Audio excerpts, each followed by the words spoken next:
Hello, Travis Allen, team leaders. I just wanted to review how to create walk lists with you specific to your account. So on the left-hand side, when you're logged into portal.votergravity.com, you'll go to walk lists and create. Initially, this screen appears gray until we choose targeting, which I've done here. So just select the respective county. You can start typing in the county name, and then a city within that county, and then a precinct within that county. And feel free to play with it to kind of see where you're at if you're not familiar with the local precincts.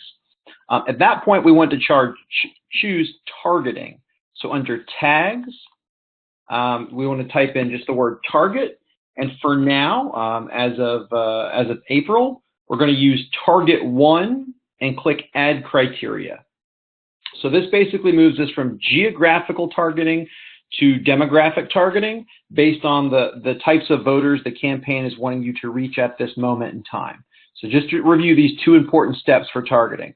One is the geography in step 1, and 2 are adding the demographic targeting under tags and target walk 1 for right now. That may change over time and they can keep you posted, but for right now it's target walk 1.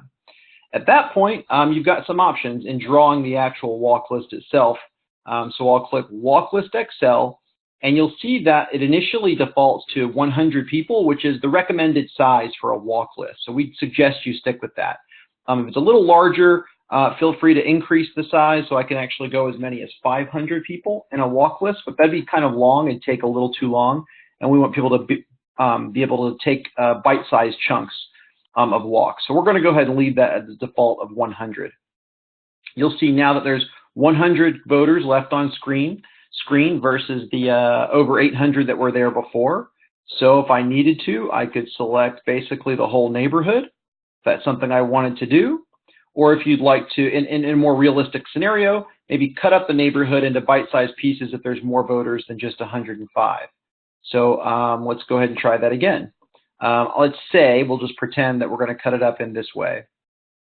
We'll kind of hit the top portion of this particular neighborhood, and then maybe I want to do this side of the neighborhood as another walk, and then lastly we'll do this side of this particular precinct. Now, those are fairly artificial. I could easily do that in one walk, but just so you get the sense of what you're trying to accomplish.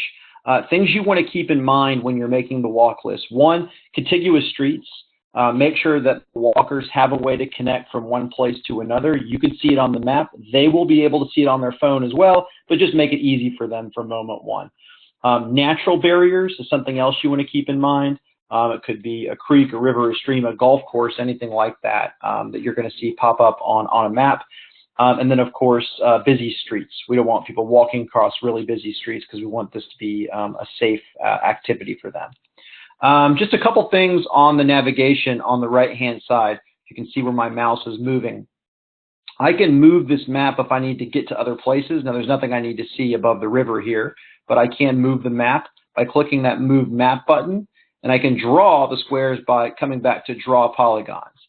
If for some reason I made a mistake, I can undo the last thing I did, or even clear everything that I'd done on screen with those respective tools here. So let me just go ahead and draw a quick list again. We'll just say it's covering this part of the neighborhood.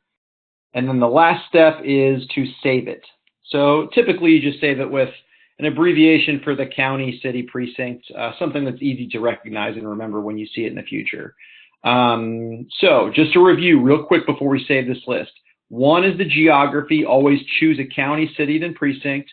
2, you're going to be choosing a tag, and that tag is called Target Walk 1. Third step is drawing everything on screen. And all I'm doing is just using my mouse to draw that. And then lastly, I'm going to save it. So we'll just call this one Test CA.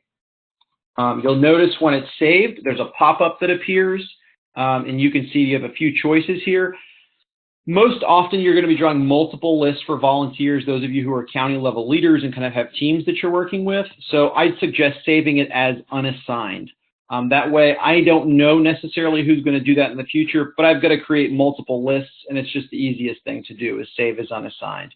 If you actually do want to assign it to a specific individual, that's when you'd select assigned, and that's really for just kind of a one-off list from time to time. But as a rule, it's easier to save things as unassigned and then bulk assign 5, 6, 7, 8, 10 lists to a single individual who you know that will be using them.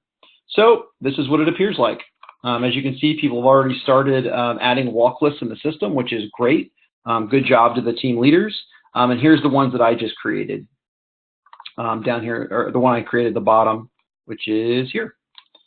Shasta, 36 voters. This will then update in real time as this gets assigned and people get out there. Last step in this process for the one that I created, test CA, down here at the bottom, is actually to assign it to someone. So we'll go ahead and do that. I put this name in here.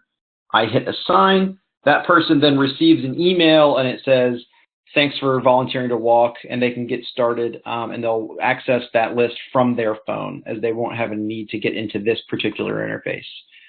So that is it for how to create a walk list in the system.